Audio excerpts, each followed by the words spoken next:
les petits contes de la stratégie avec le livre des 36 stratégies. Première configuration, prendre l'avantage. Sixième sentence, un bruit à l'est, une attaque à l'ouest. L'ennemi est hésitant, il se rassemble dans la confusion. À l'image de la terre sous le lac, son état désordonné le dessert. Utilisez-le pour prendre le dessus. Il y eut autrefois un général de la dynastie des Han orientaux qui déjoua un terrible complot. L'empereur Jin voulait diminuer les territoires des princes qui étaient devenus trop puissants. Mais les princes Liu Pi de Wu et Liu Wu de Shu s'insurgèrent.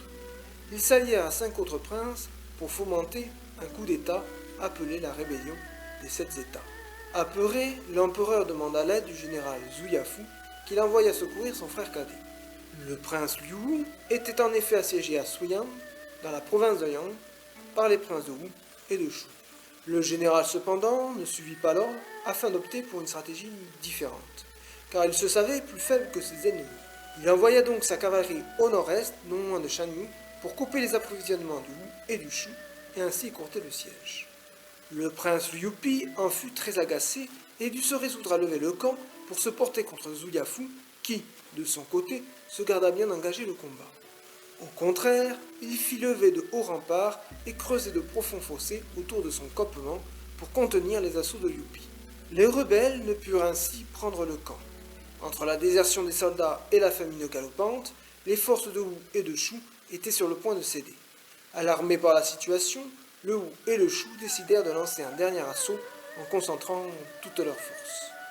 Liu Pi imagina à cette fin un petit stratagème qui consistait à attirer Zhu Yafu ailleurs, tandis qu'il prendrait son ravitaillement dans son camp. Il fit donc sonner au sud-est les corps et tambours de guerre.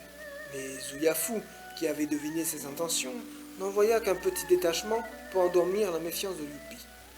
En réalité, il s'était dirigé avec le gros de ses troupes au nord-ouest de son camp, où ses soldats, à couvert, se tenaient en embuscade. Les seigneurs rebelles tombèrent finalement dans son piège, et vaincus, Liu Pi s'enfuit à Adonai où il fut assassiné, tandis que Liu Wu se suicida.